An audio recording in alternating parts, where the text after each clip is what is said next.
자기의 영적인 아들 디모데에게 이제 이렇게 권면하시는 말씀인데, 이제 예수님이 다시 재림하실 때, 그때 이러한 일이 있을 것인데, 디모데야, 내가 흔들리지 말고 좌절하지 말고 겁먹지 말고 담대히 때를 얻든지 못 얻든지 말씀을 전해라 하고 이제 권면하는 말씀입니다. 자, 그 마지막 때는 이제 하나님께서 그 때가 이름에 그 때는 하나님의 때, 카이로스, 하나님이 정하신 때라는 거죠. 하나님이 정하신 때. 그 하나님이 정하신 때가 뭐냐? 세상 끝날 때입니다. 그래서 예수님이 이제 재림을 하시고, 그리고 심판으로 이루어지는 그런 때가 바로 하나님의 때. 마지막 때는 사람들이 자기를 사랑하며 돈을 사랑한다 그랬어요. 이 3장에도 보면요. 자기를 사랑하며 돈을 사랑하며 교만하며 뭐 이렇게 쭉 막 19가지가 나옵니다. 그 징조가. 이런 마지막 때 징조가 있을 때 돈을 사랑하는 사람이 어떻게 하나님의 말씀을 받아들일 수 있습니까? 때를 못 얻는 것입니다. 그 마지막 때는요. 때를 못 얻는 거예요. off season이라는 거예요. out of season. 그때는 말씀을 전해도 듣질 않는다는 거예요. 사람들이. 귀가 가려워서, 여기 말씀에는 귀가 가려워서 자기 듣기 좋은 말만 듣는다고 말씀합니다. 자기의 귀를 시원하게 해주는, 자기 듣기 좋은 말만 해주는 그런 티처, 그런 말씀 전하는 자들, 그런 스승들을 많이 두고 있다는 거예요. 우리 세대가 이 IT가 발달해가지고요. 어디에나 말씀을 들을 수 있잖아요. 이사야서 30장에도 그렇게 말씀하고 있어요. 선견자에게 선견하지 말아라. 미리 보지 말아라는 거예요. 미리 보고 이렇게 뭐 앞으로 될 일을 예언해주고 이런 거 하지 말아라는 거예요. 듣기 싫다는 거예요. 그런 거 불편하다는 거죠. 그리고 선지자에게 정직한 것을 보이지 마라. 선지자들은 이렇게 살아야 됩니다. 정직한 것을 우리에게 말하지 말아라는 거예요. 거짓말을 말하래. 거짓말 오히려. 우리에게 거짓말을 말하고 부드러운 말만 해라. 듣기 좋은 말만 듣겠다 이 말이에요. 지금이 때가 이름에 하나님의 때라는 거예요. 지금이 바로 말씀을 전파하는 것이 뭐냐면 그 말씀 자체가 말씀이 뭐예요? 무기예요. 무기. 말씀은 공격용 무기입니다. 에베소에 보면은 하나님의 말씀 성령의 검을 가지라 그랬거든요. 유일한 공격용 무기가 하나님의 말씀이에요. 그러니까 말씀을 선포하면요 공격하는 겁니다. 그래서 싸움을 할 수가 있고 이길 수가 있는 거예요. 말씀으로 다 이기는 거예요. 왜냐? 말씀으로 대적을 하거든요. 그리고 또 하나님 말씀에 또 대적을 하고 말씀으로 더 대항을 하거든. 그렇거든요. 자, 다니엘서 7장에 보면은요. 25절에 그가 장차 말로 지극히 높으신 자를 대적하며 그랬어요. 그가 사단이요. 적그리스도가 장차 앞으로 말로 하나님의 말씀을 대적한다는 거예요. 말로. 높으신 자를 대적하고 그 높으신 자의 성도를 괴롭게 할 것이며 또 그가 때와 법을 변개할 것이며 때와 법을 다 바꿔버리는 거예요. 마지막 때 그런 일이 생기는 거예요. 법을 바꿔 또 때도 바꿔 시기 뭐 이런 것도 다 바꾸는 거예요. 그래서 그의 손에 성도들이 붙임바 되어서 한 때와 두 때와 반 때를 지내리라 그랬거든. 자, 말로 대적을 합니다. 하나님을 대적할 때 그들이 말로 대적을 해요. 말이 중요한 거예요. 그리고 때와 법을 바꿉니다. 변개시킵니다. 그래서 때와 법을 바꾼 무슨 일이 일어나냐면요. 기독교의 박해가 일어나는 거예요. 이제 예배를 못 드리게 합니다. 법이 바뀌었어요. 마음대로 예배 드리는 게 아니에요. 지금 공산주의가 그렇듯이 지금 온 세상이 그렇게 된다는 거예요. 기독교를 핍박합니다. 그 이유가 있어요. 왜? 적그리스도가 나타나요. 마지막 때. 내가 그리스도라 하는 거예요. 내가 그리스도니까 나에게 경배하라 합니다.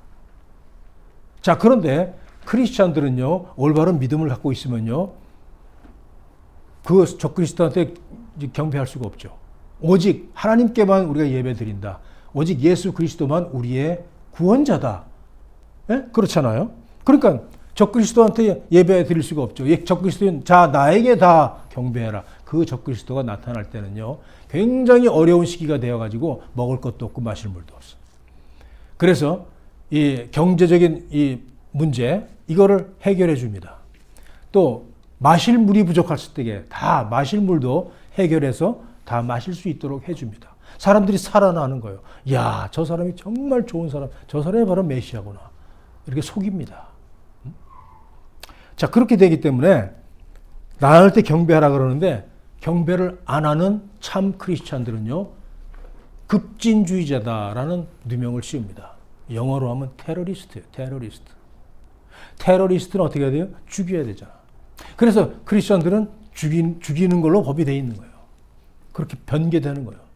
사도 바울은 내가 선한 싸움을 싸우고 나의 달려갈 길을 마치고 믿음을 지켰으니 이제후로는 나를 위하여 의의 면류관이 예비되었으므로 주 곧 의로우신 재판장이 그날에 내게 주실 것이니 내게만 아니라 주의 나타나심을 사모하는 모든 자에게니라.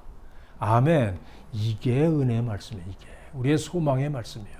구원에는 절대로 공로가 있을 수가 없습니다. 아무리 훌륭한 사람이고 아무리 사도 바울이고 아브라함이고 해도 그 믿음 안에서 산 것 그 자체가 어떤 공로, 또 일을 한 거, 전도한 거 이런 것들이 어떤 공로가 되어서 구원받는 게 아니란 말이에요. 면류관도 뭐 여러 가지 종류가 있는데 그 종류가 상급별로 이렇게 차별을 두는 것이 아니라 면류관이면 그냥 면류관이야.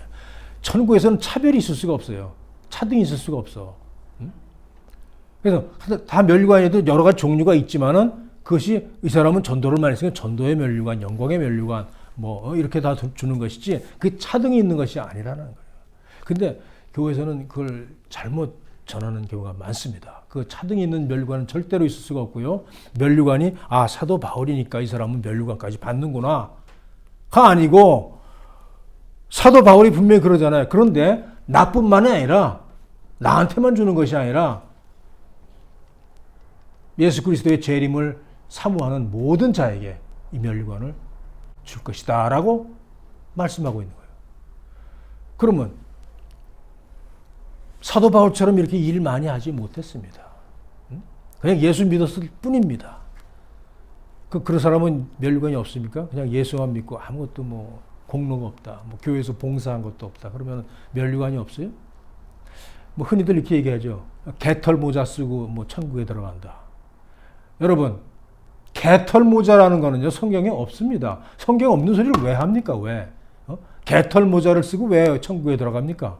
그럼 눈에 금방 띄게, 저 개털 모자 썼네. 그게 천국이에요? 그 사람 개털 모자 쓰고 얼마나 고통스러워, 거기서. 개털 모자 안 씁니다. 개털 모자라는 건 없어요. 다 면류관입니다. 천국에 들어간 사람 다 면류관이에요. 천국에 들어간 사람은요, 흰 옷을 입힌다고 그랬어요. 천사와 같이 아주 빛나는 흰 옷을 입고 그 다음에 금면류관을 씌워줍니다. 그리고 대환영을 합니다.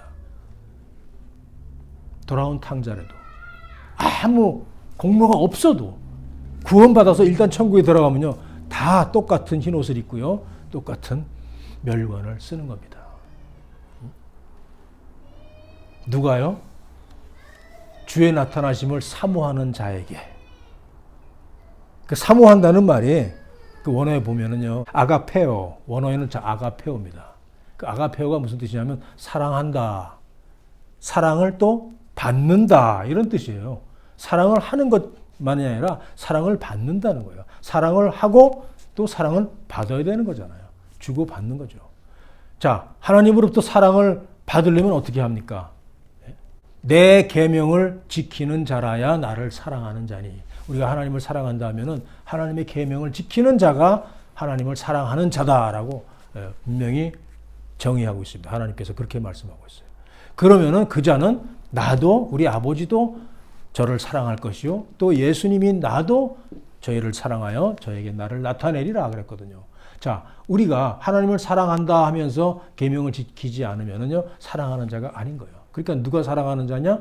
계명을 지키는 자, 하나님의 계명을 지키는 자는 나를 사랑하는 자다. 하나님을 사랑하는 자다. 그러면 하나님도 너를 사랑할 것이다. 자, 사랑을 주고 사랑을 받습니다. 그죠? 이것이 바로 사모하는 거예요. 주님이 오심을 사모하는 자는 하나님을 사랑하는 자요, 하나님의 사랑을 받는 자예요. 사모하는 자가 되기 위해서는요, 하나님의 계명을 지켜야 되는데 하나님의 계명대로 살려면은요, 세상 것을 버려야 됩니다. 그죠? 세상 것을 사랑하면서 하나님도 사랑한다 할 수 없잖아요. 응? 지금 마지막 때의 징조가 뭐예요? 돈을 사랑한다 그랬어요. 자기도 사랑한다 그랬어요. 자, 돈을 사랑하면서 만몬신을 사랑하면서 하나님도 동시에 사랑할 수 없다 그랬어요. 자, 하나님의 예수 그리스도 다시 오심을 사모하는 자만 되면은, 사모하기만 하면은 구원받고 면류관도 금면류관도 씌워주고 사도 바울에만 주는 것이 아니라 우리도 준다. 그런데 자, 이것이 아주 쉬운 문제일 수도 있고 굉장히 어려운 것일 수도 있습니다. 하나님 나라만 바라보고 사모하기 위해서는 세상 것을 완전히 버려야 되거든요. 하나님의 계명대로 하려면은 다 버려야 되거든요. 욕심 부리면 안 되거든요. 돈을 사랑하면 안 되거든요. 그러니까 얼마나 힘듭니까? 그걸 그대로 하려면은 사모한다는 거, 그것이 보통 그냥 사모한다 했지만 그것이 그냥 기다린다 이 정도가 아니라 사랑한다는 거예요. 사랑을 또 받아야 된단 말이에요. 그러니까 이 세상의 욕심을 가지고 있으면은 사모하는 자가 될 수가 없는 거예요. 그걸 버려야 되는데 버리기는 또 어떤 사람에게는 너무나 쉽고 너무나 간단한 문제고 또 어떤 사람에게는 보통 대부분의 사람에게는 굉장히 어려운 문제죠.